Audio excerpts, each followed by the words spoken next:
प्यारे बच्चों, एक बार फिर से आप सभी का स्वागत है। और मेरे इस क्लास में आज मैं आपके लिए एक लेकर आया हूँ बहुत ही इम्पोर्टेंट क्वेश्चन। वो है लीनियर इक्वेशन। लीनियर इक्वेशन का सॉल्यूशन है, कैसे सॉल्व करेंगे ये चीज़ें जानना है। लीनियर इक्वेशन, लीनियर इक्वेशन, रैखिक समीकरण क्या कहते हैं? रैखिक समीकरण, रैखिक समीकरण।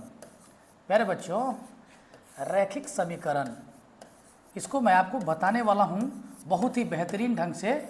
और इसमें इसका एक बेहतरीन फॉर्मूला है क्रॉस मल्टीप्लिकेशन। लीनियर इक्वेशन में मैं आपको बता दूँ कि a1x प्लस b1y और प्लस c1 इक्वल टू 0 है, ठीक है। और एक है a2x plus b2y plus c2 equal to 0 है। बच्चों, इसको सॉल्यूशन के लिए क्रॉस मल्टीप्लिकेशन का मेथड्स में एक फॉर्मूला मेरे पास आता है कि x का वैल्यू जो होता है वो होता है b1c2 माइनस b2c1 बटा ये एक फॉर्मूला होता है a1b2 माइनस a2b1 और y का फॉर्मूला होता है c1a2 माइनस c2a1, है ना, बटा a1b2 माइनस a2b1।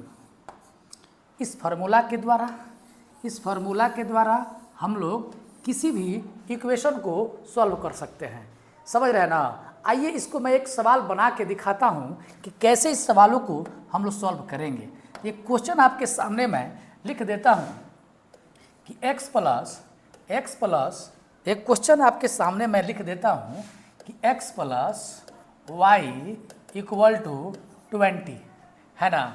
और एक क्वेश्चन लिख देता हूँ कि 2x plus 3y equal to 2x plus 3y equal to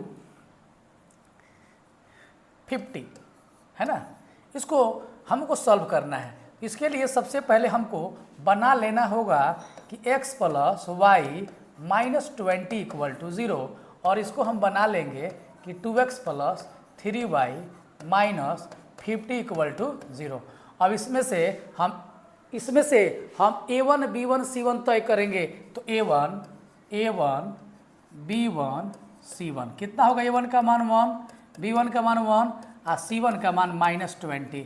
अब चलिए ना, a2 बराबर लिख देंगे 2, b2 बराबर लिख देंगे 3 और c2 बराबर लिख देंगे माइनस 50।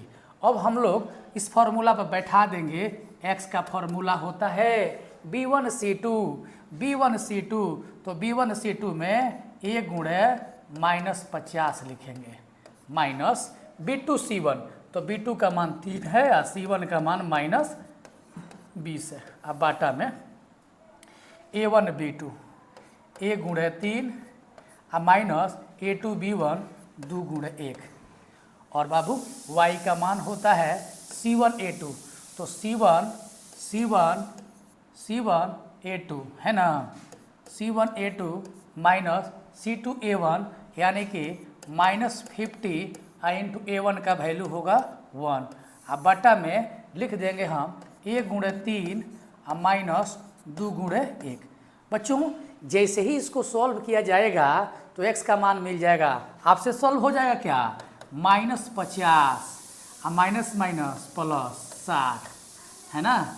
आई जाएगा 3 में से 2 जाएगा तो 1, और ये क्वेश्चन आपका हो जाएगा 60 में से 50 जाएगा तो 10, ठीक है बच्चों।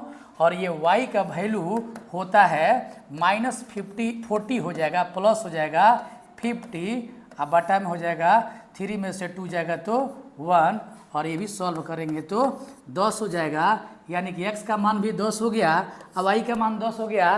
क्या आपको समझ में आ रहा है? धन्यवाद। लाइक करें, सब्सक्राइब करें, धन्यवाद।